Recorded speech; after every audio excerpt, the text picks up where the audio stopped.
Thank you for joining to each and every one of you. My name is Sia Kubritzis, and I'm the Chief Customer Officer here at WithYouWithMe. I'm joined here by Emma Jones from Project F, as well as some great panellists who will introduce you to shortly, who you see on the screen alongside me.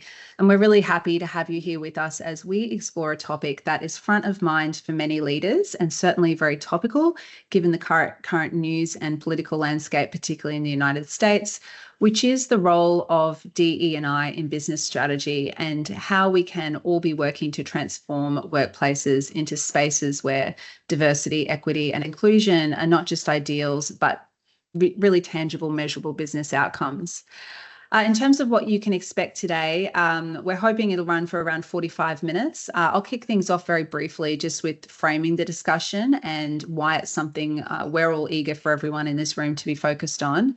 Emma's then going to walk us through the T-EDI Standards, which many of you will be familiar with. She developed and launched those in partnership with the TCA last year, and they're really starting to gain momentum, pardon me, as a framework and a model that can help answer some of these important ROI questions. Then we are going to introduce you to our wonderful panel of speakers, which includes the brilliant minds you see on the screen here from Telstra and Airwallex to really unpack some of these concepts that we discuss and bring them to life. If you have a question throughout, please feel free to drop it into the chat and we'll come back to those at the end of the panel discussion. And if we do run out of time or if you need to drop, we can certainly follow up with you directly afterwards as well. Now, I do see a lot of familiar names on here, which is great to see, some from our last webinar too, so welcome back. But there are newcomers, so I might kick off just with a quick introduction to With You, With Me, which will hopefully provide some context on why we are hosting this discussion today. So if you haven't heard of us, we're an Australian turned global HR tech company that works with organisations to really solve the end-to-end skills challenge. At our heart, we are a social enterprise. We create technology and workforce solutions that support inclusivity and workforce underrepresentation through creating skills-based enterprises. And that's everything from creating skills frameworks to skills mapping employees' current skills and potential to learn new skills, and then using these workforce insights to develop some really targeted professional development or internal mobility or targeted hiring strategies. And from this focus, we've had the privilege of working with hundreds of organisations around the world, many of who join us on the call today, which is great, to tackle the challenge of fostering greater inclusivity and engagement. And it's a really interesting time to be having this talk because here in Australia, like many places around the world, we find ourselves at crossroads. On one hand, there is increasing awareness of the importance of DE&I, backed by research that shows inclusive workplaces, drive innovation, resilience, and sustainable growth. Yet on the other hand, we are seeing some really troubling signals from some of the world's leading companies, some in the tech sector, as they start scaling back their DE&I initiatives, often citing things like shifting economic priorities. This retreat from DE&I isn't just disheartening, it's quite short-sighted, which is why now more than ever, we think it's really crucial to be having conversations like these. The benefits of diversity and inclusion extend far beyond lip service and ticking the compliance checkbox. As HR leaders, we all know that inclusive workplaces enhance employee engagement, fuel creativity, and contribute directly to the bottom line. So you can see some of those great stats up on the screen today and the outcomes that really form the business case for DE&I initiatives. And thank you to Project F for sharing those with us. And I know I'm joined on the call today by many like-minded leaders who are aligned in our passion for this topic, but are perhaps coming at it from different perspectives, which is going to be really great to hear. From my perspective at With You, With Me, a lot of the work that we do in this space is to help organisations unlock these benefits by rethinking how we approach workforce development to make sure that equitable practices aren't just one-off initiatives, they become BAU, business as usual. And as a social impact company, as I mentioned, we've really been championing the shift towards a skills-based hiring and progression, which is a model that we think helps organisations build teams that are fit for purpose, but also removes systemic barriers to inclusivity.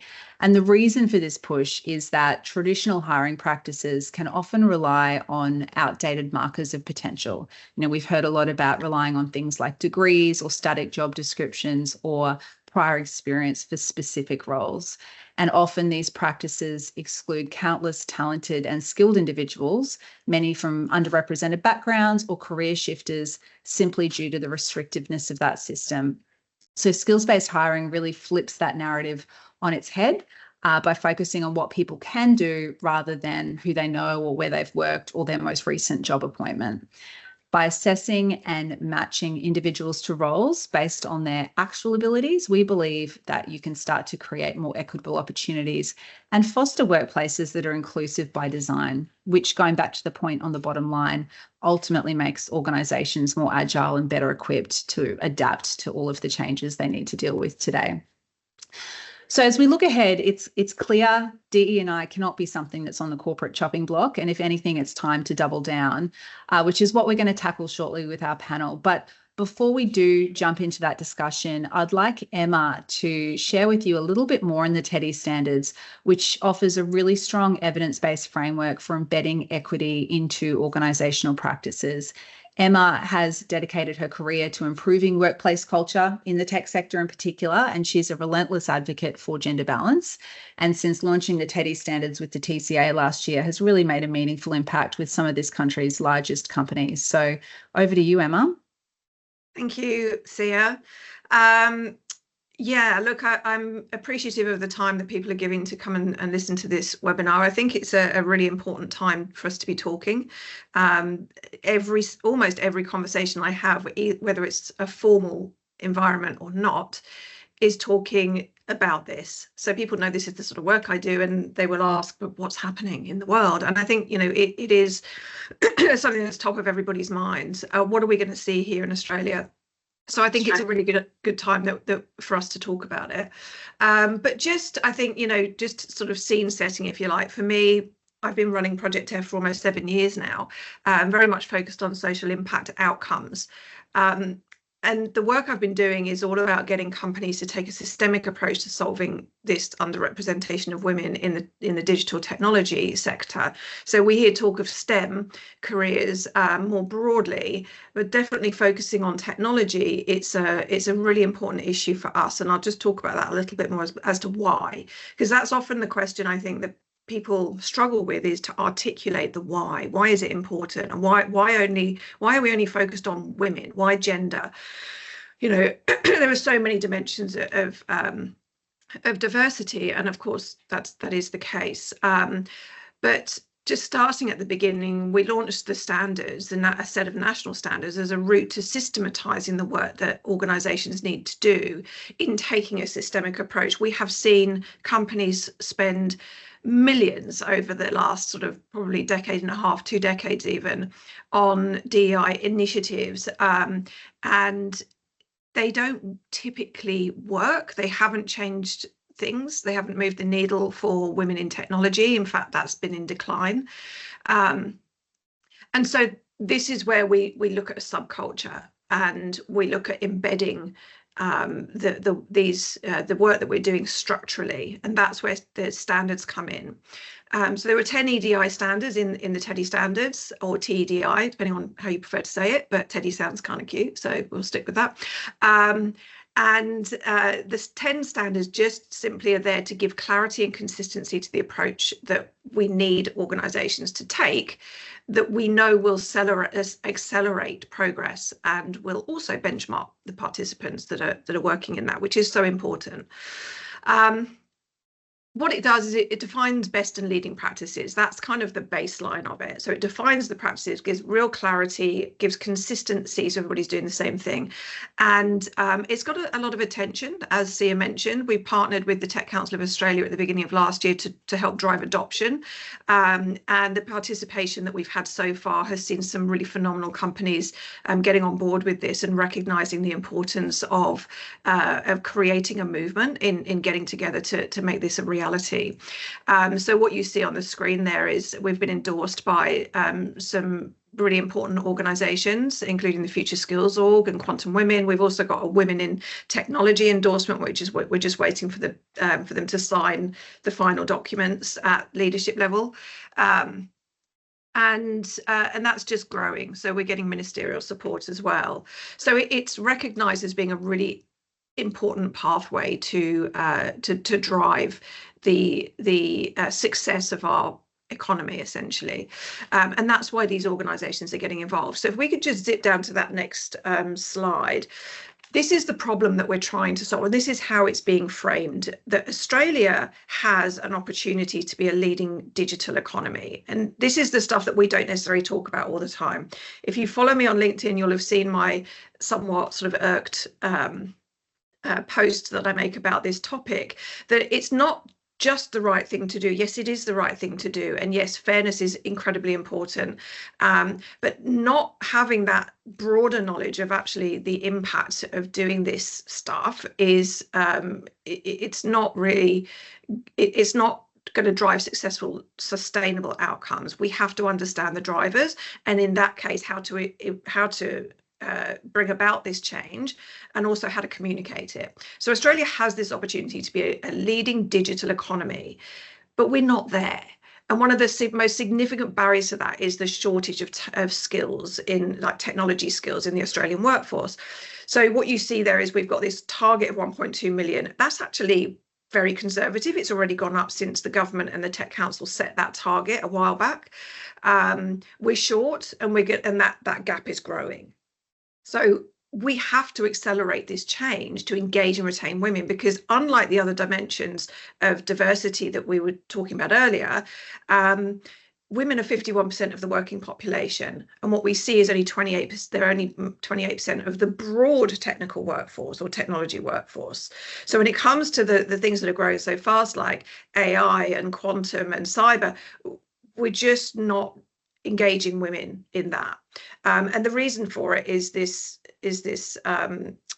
the cultural history of technology. So it's solvable. That's the bit that I get very passionate and excited about, is that this is a solvable problem. And again, this is what the Tech Council could see, is that actually, if we can drive adoption of these standards, we can actually solve this problem. So tech is projected to contribute 250 billion to the economy by 2030. So there's a lot at stake for the country. So when we talk about individual companies saying, well, it's not our burning platform, we don't want to invest in doing this work, it's the country's burning platform. It's the tech ecosystem's burning platform. We don't have enough skills. So I'll just leave that there and just move on to Project F, T-EDI Standards, the impact model that we've put together with the help of some very incredibly clever people who work in the impact space and have helped us to develop this. But what you can see, I'm not going to walk through this because it's quite detailed, but this is based on a fundamental theory of change. And you can look at what we do on that left-hand column so to gauge, how we've created this model. And then you've got short-term outcomes, long-term, and then some really significant overall impact aspects that we're looking to achieve, including changing the face of tech, so it's no longer a male-dominated environment. And I think that will appeal to a lot of people who are tuning into this call today. So I'm going to leave it there, and back to you, Sia. I hope that set the scene well for an understanding of what we're doing here. That's wonderful. Thank you, Emma. And it certainly does lay the foundation for what is going to be a great discussion now with our panelists. So just to introduce you to Alice and Lee. First of all, Alice is the social impact lead at Airwallex. Alice's career spans both commercial and non-profit sectors, so a really round, holistic view at this challenge. And she brings a really unique perspective on how businesses can advance social justice while achieving their strategic goals. Her work at Airwallex and previously at Atlassian exemplifies the power of partnerships to drive pathways for underrepresented communities. So welcome, Alice. And we also have Lee Frost, a DE&I and culture and engagement specialist at Telstra. Lee's work focuses on transforming corporate workplaces into culturally safe and equitable spaces and really integrating DE&I into the fabric of those organisations. Lee's philosophy, which I just love, is that DE&I is a journey rather than a destination. So I'm really looking forward to hearing more about your journey in that space, Lee, as well. I will facilitate the discussion. Emma will be going to you for some questions as well. And as I said at the start, we'll keep an eye on the chat. So if you do have questions that you'd like to ask our panelists, please just pop those in there and we'll come to those at the end if we have time. So to kick things off, I'd like to start on the skills-based workforce side, Lee, and you've really been at the forefront of developing DE&I strategies in various industries throughout your career. And when we consider the future of work, this skills-based model is really emerging, as I've said, as a powerful tool for driving inclusivity and equity. From your perspective and experience, how can organisations leverage this skills-based approach to not only remove some of the barriers to inclusivity, but also create perhaps merit-based career progression, which we're hearing a lot about? I know Telstra has done a lot in this space. Oh, thanks, Sia. Thanks so much for having me today. I would like to start, though, by acknowledging the Quandamooka people, who are the traditional custodians of the lands, waters and the seas where I'm joining from today, and that's just outside of Brisbane in the beautiful Redland Bay. I pay my respects to elders past and present and welcome any Aboriginal and Torres Strait Islander peoples who may be joining us today. Skills-based workforce. I really like the idea of skills-based workforce to broaden the talent pool. Some of my greatest leaders didn't have a degree or a high school certificate for that matter, and were hired based on their skills and experience. But I'm not convinced that it's the solution to a non-biased merit system, not yet anyway. I think there's some really fundamental systems and behaviours that we need to work on first if it's going to be successful and truly enable a non-biased merit system. As you said, recruiting on merit is such a topical conversation where we always hear it's about hiring the right person with the right skills. And I know, Alice, you've got some thoughts on that too. But these statements can be so subjective.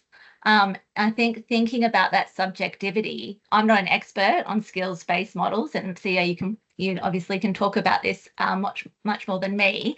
But I think we should be asking ourselves questions like, how are the skills being defined? Are they specific and can performance be measured? Are we creating a long wish list of what those skills are? Or are we being really practical about what's required now and in the future versus what can be developed in the role? How are we assessing people for these skills? And are these assessment tools accessible to everyone? Are leaders engaged with a growth mindset, or will affinity bias take over? And thinking about that affinity bias, are we thinking about things like, I think we've all seen research on this, but considering blind recruitment to removing identifying information and help remove those bias that does exist. I also wonder how such skill-based tools using AI look at gaps in employment. I learned from a wonderful colleague of mine who's a Kalkadoon Jakunde woman that gaps in employment might be common for Aboriginal and Torres Strait Islander peoples due to priorities placed on family and of course, business. And I wonder how this might impact the screening of that talent pool. So at Telstra, I think, the D&I team are working on delivering an equity action plan to tackle some of those questions and much more. The plan's been formed following really unique, deep listening baseline assessments, looking at the entire workforce life cycle focused on LGBTQ, First Nations, culturally and racially marginalised women, neurodivergent and people with disabilities. And of course, lots of work's been done on the gender pay gap. And Telstra is also a founding partner of T-EDI. And that assessment's really helped us understand our baseline and where we need to go. So the purpose of those assessments was to find out what the barriers are, that we're unintentionally probably creating, and what it's going to take to remove them so that everyone has access to a career at Telstra. And we're not looking at Band-Aid fixes. We're really working on systemic change. And I think if we get the systems right, they can help enable that desired behaviour change. I think this idea of changing hearts and minds, it will fail if the systems don't support the behaviour shift. So it's sort of a long response, but what I'm saying is I like the idea of skill-based workforce, but I don't think it's a silver bullet to inclusion and equity barriers just yet. I think there's enough work to be done and, getting the fundamentals right first. They're great points, Lee, and certainly some of the intersectionality aspects that you raise as well that really compound some of these barriers and how we can set up these ecosystems to address that more holistically as well. Alice, I know you have an interesting perspective on this topic too. Thanks for inviting me in. And Leah, great to hear about all the structural work that Telstra is doing. You know, as someone who's been working in the impact space for years now and sort of started my career in human rights and in the not-for-profit sector, I know progress isn't linear, I'll put that on the table, but I am disappointed by the resurgence, particularly in the US, of this whole meritocracy myth. And I just think as practitioners, we need to be really careful about ensuring that everyone is on the same page when we're using that phrase. You know, for most part, there's no universal definition of it. When you've got protagonists talking about merit-based recruitment or merit-based promotion, you know, they're wanting to build a world where individuals are rewarded for their abilities and effort. Sounds good, but they often are underestimating the role of things like luck, privilege, and those systemic barriers that Lee's just alluded to. So I think it's really important as practitioners that, as well as building change into systems and structures, that we're very careful about aligning everyone on, you know, where it is that we're wanting to go. If we are using the word merit, that everyone actually understand what does go into that and what doesn't go into that, and actually maybe determining by organisation what does merit mean for us, because personally, in my view, in my experience, meritocracy perpetuates inequality, not removes it, because its protagonists just ignore the willingly ignore its obvious faults. There's a really good paper on this if anyone wants to dig into it, given we've got Emma and her wisdom here today. It's very focused around gender, but of course you can extrapolate it out across any number of marginalised identities. But UN Women Australia have got a great paper called Rethinking Merit, white paper, that's definitely worth a review. That's great, Alice. We might include that in the email with the recording after this so everyone could take a look, because excellent points there. And I do know that in many of the discussions we've had as well, you've got organisations with the best intentions to use semantics to make the merit-based system equitable. But often when you get to a hiring manager as well, if they're presented with two candidates, one with a traditional employment history and another perhaps not, it can fall down there. So, you know, making sure that we have those frameworks that support people at all levels to enact the, you know, the right thing to do, I think is really important.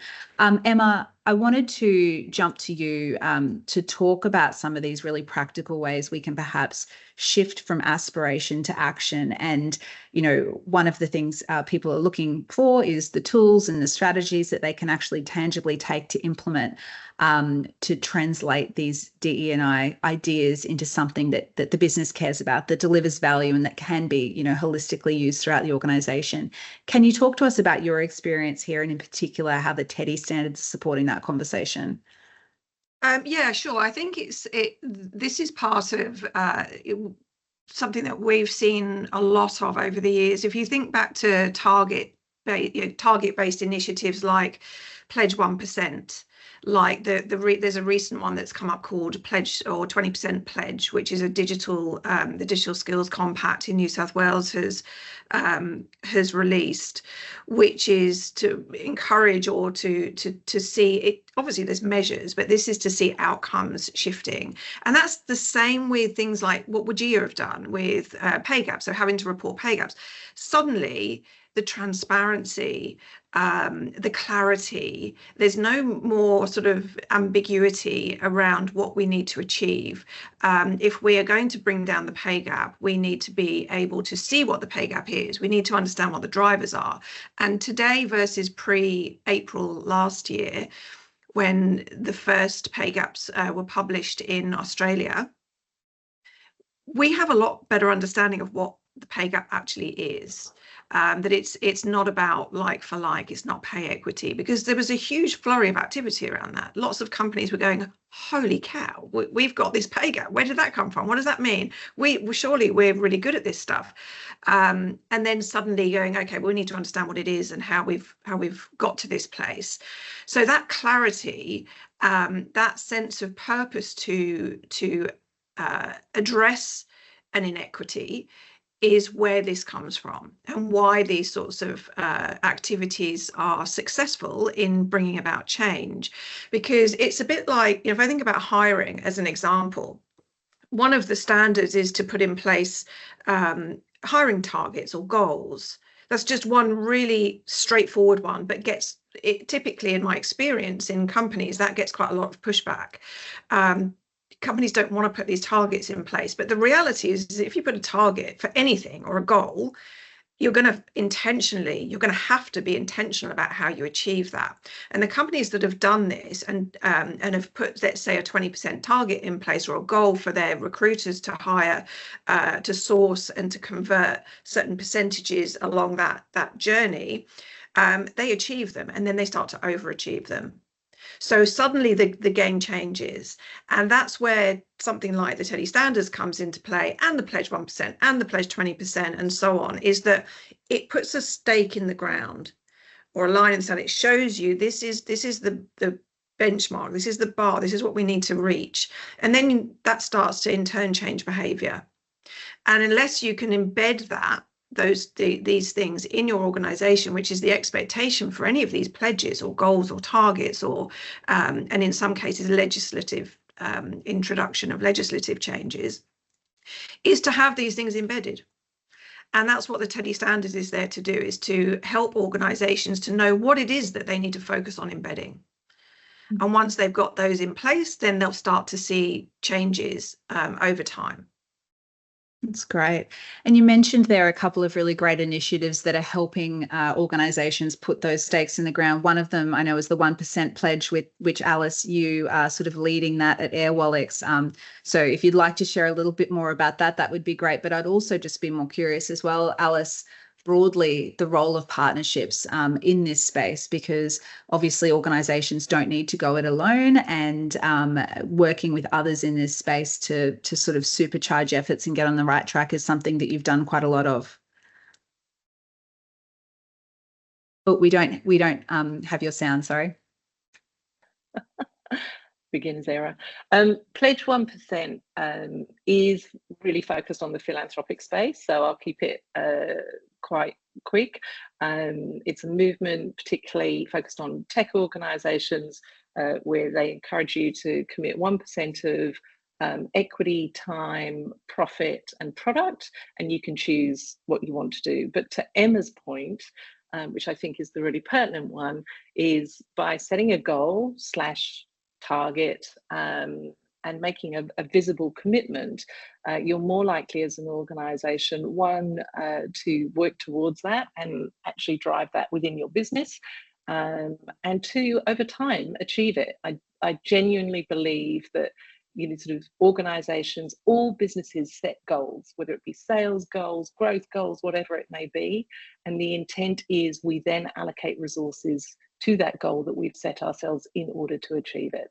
So that's Pledge 1%, and quite specific to impact. By the way, Airwallex, I've only been here for 3 weeks, and I love the ambition of my new organisation. It's committed across all 4 pillars, and so now my big, hairy, audacious goal is actually to achieve that with Airwallex. And so I'm going to need some help, which is where partnerships come into play.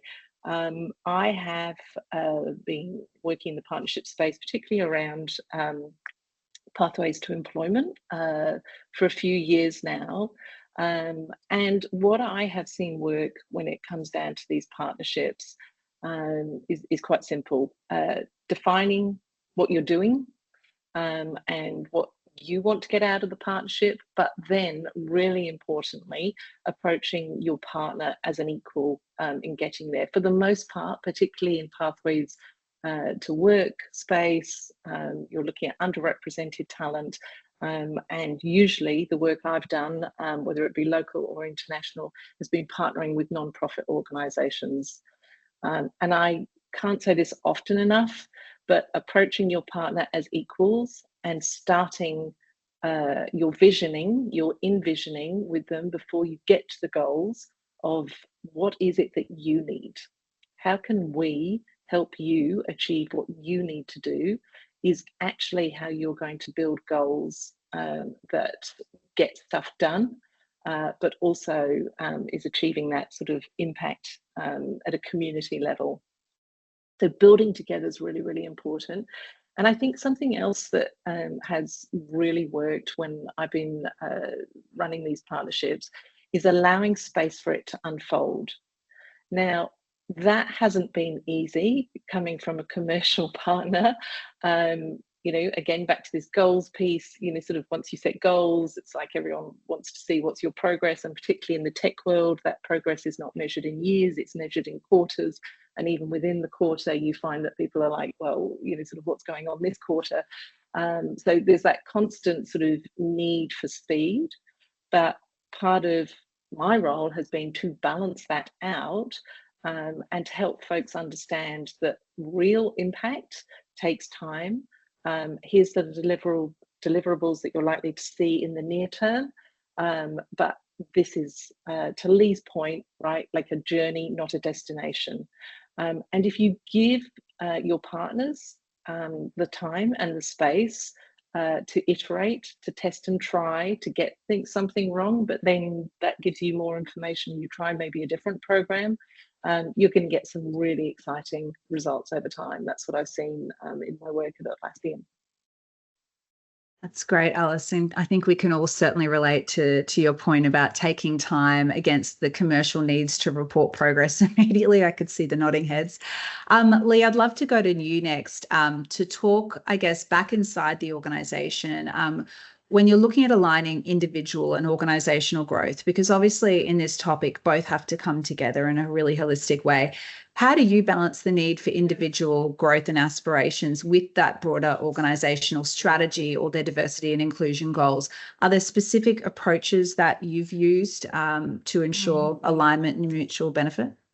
Yeah, and just following on from Alice's points about partnerships and, actually partnering, I think anything, if you're designing a new strategy, there's nothing worse, or just going to instantly create this disconnect if you have a consultant come and hand you a strategy on a paper that you've not been involved in and you haven't had that buy-in across the organisation.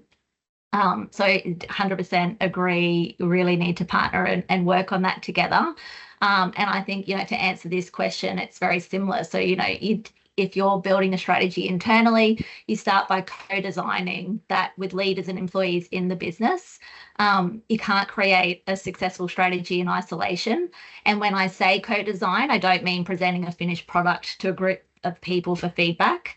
And I think a good place to start is with your employee representative groups and a D&I council if you have them set up in the business. What I love about these groups is that they're often working right across the business. So you're getting amazing different perspectives. They're very passionate about the topics and often have lived experience. Our D&I council at Telstra is made up of executives from every function. So again, we're getting that ecosystem view and accountability as well. But you can't start with a blank piece of paper when you go into those co-designs. Like, you will have direction of where the business needs to go, and you will have your research on D&I best practice.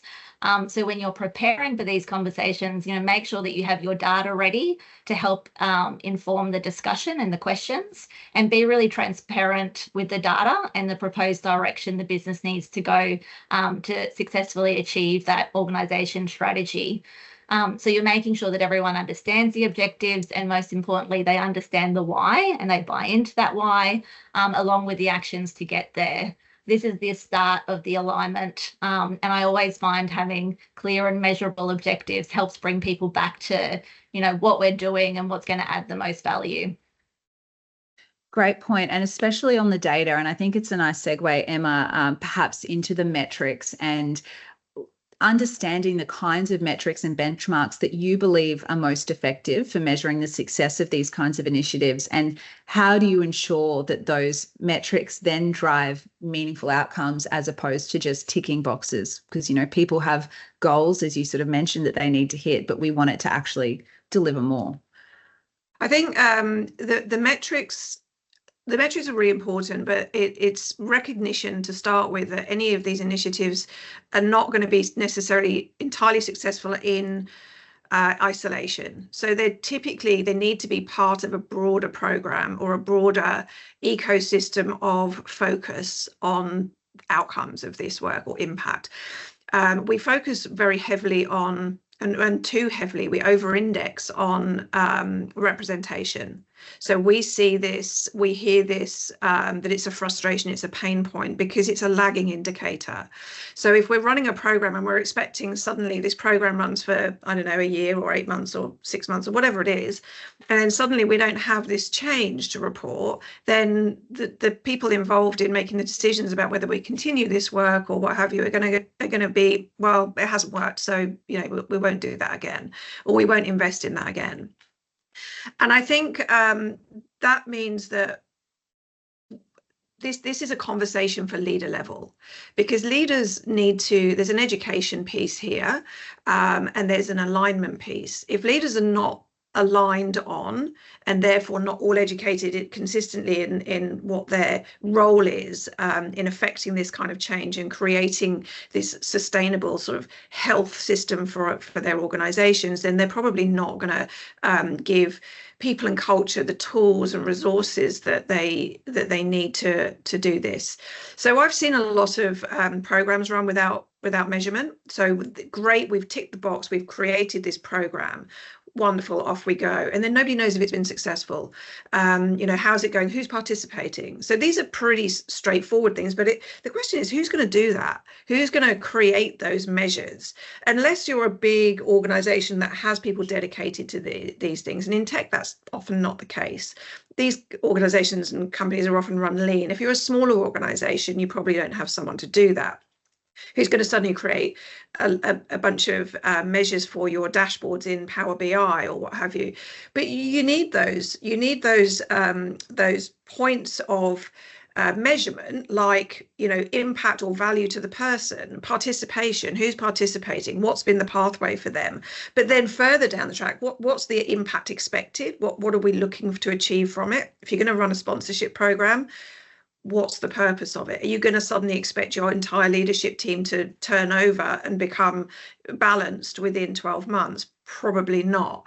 Are you going to have more people potentially going through their performance review process and putting their hands up for, or being more confident to put their hands up for promotions? Probably, but that's going to take time to play through. So it's really thinking through that broader ecosystem of impact as to where that program sits and what we should be measuring. That's a bit of a long-winded answer, but the basic message there is, don't just focus on representation, and there's a bit of a step back to be taken before you launch any of those programs as to what you're expecting outcomes to be.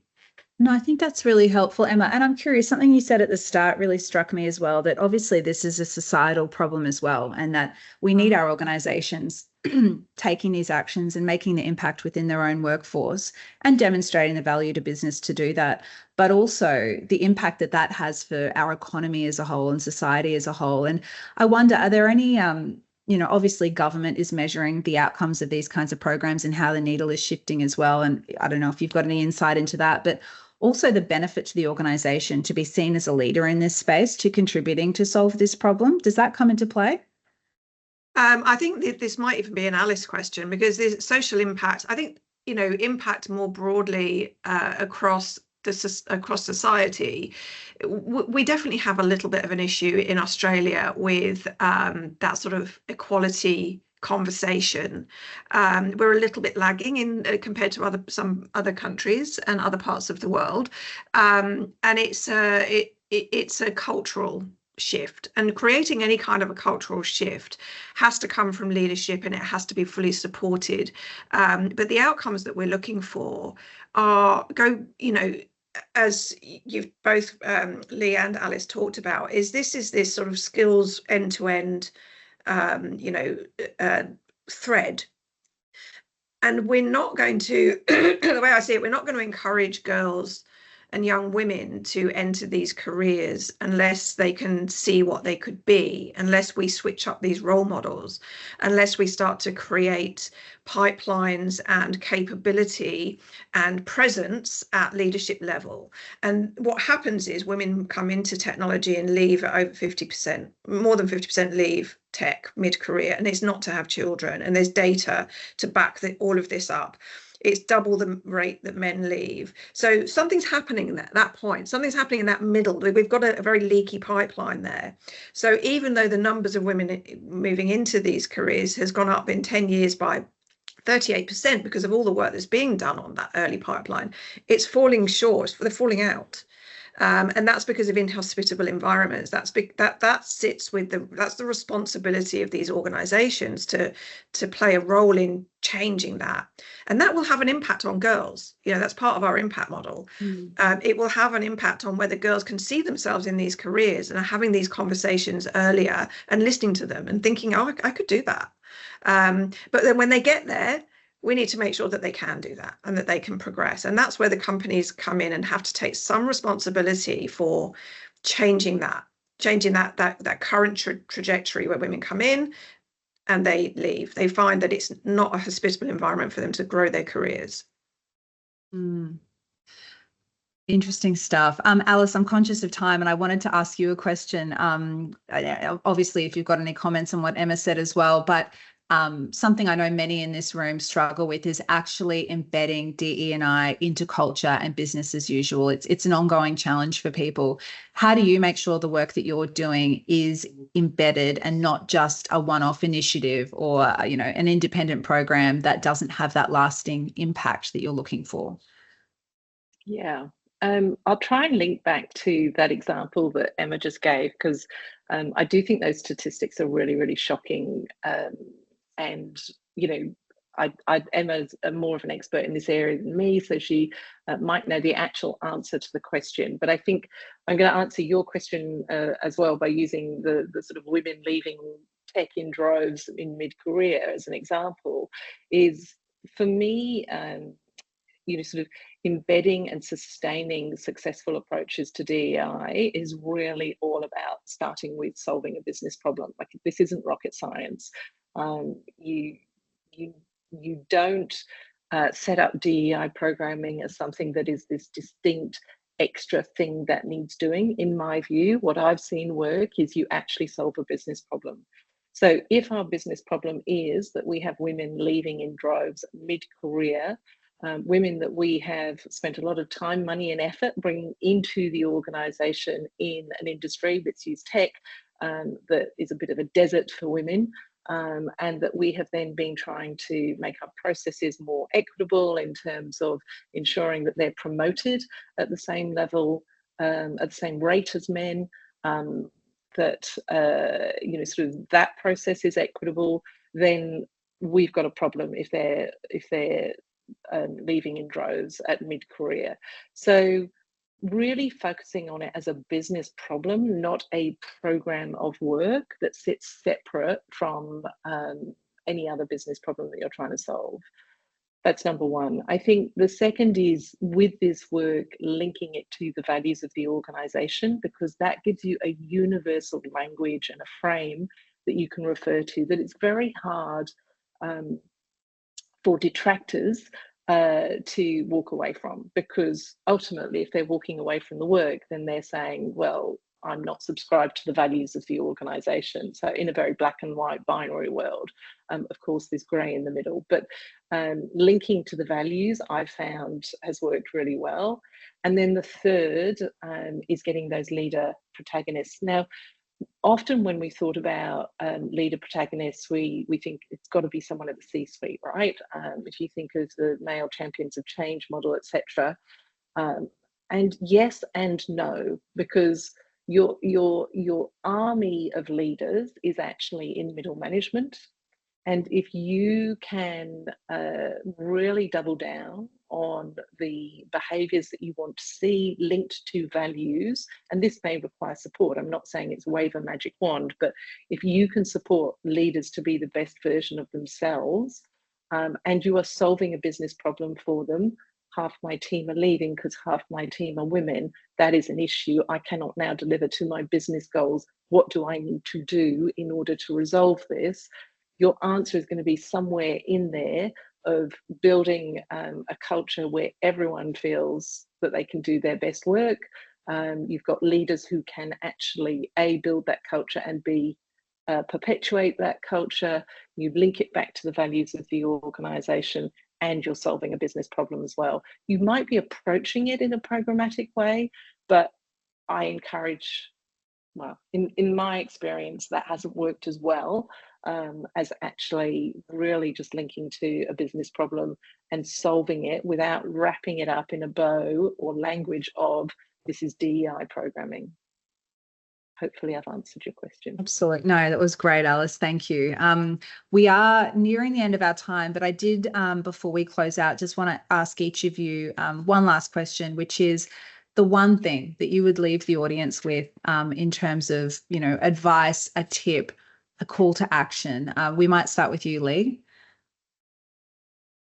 I think Alice summed it up so nicely. It's embedded D&I into your ecosystem. Stop with the program, stop with developing women, actually just fix the employee life cycle. Think about your policies, your process, how you're designing products for both employees and customers, how it's showing up in your brand, your data, who you partner with. Really embed it into the entire piece, not just from an employee, you know, a program perspective. Beautiful. Alice? Very quickly, I'd add move fast.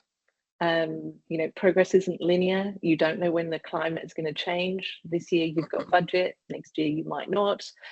It doesn't need to be perfect. Just keep moving things along. That's one of my favorites, Alice. Don't let perfection be the enemy of progress.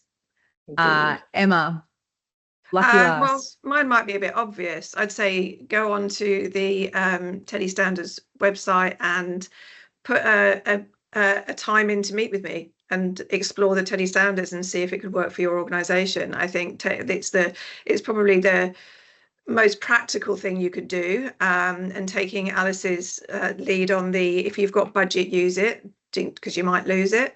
But yeah, I think everything that both of you have said there, I would absolutely mirror. It's a long play. It's not something that is going to change overnight, and what you need to do is change the narrative in your organisation, and we can definitely help with that.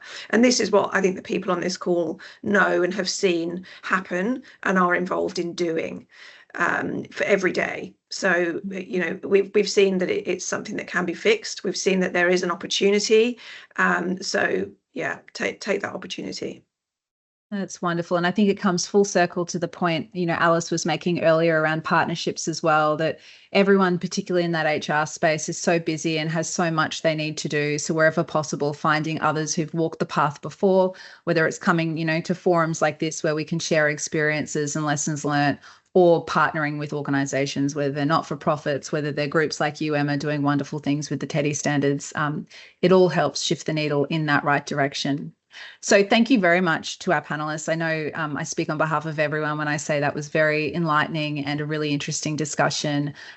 We will be certainly circulating this session and slide deck afterwards as well. I've just popped up there some of the key takeaways that I got from the value of this discussion, which we'll share with you as well. I won't go into more detail on them because we are running out of time, but yes, thank you again, each and every one of you, for coming.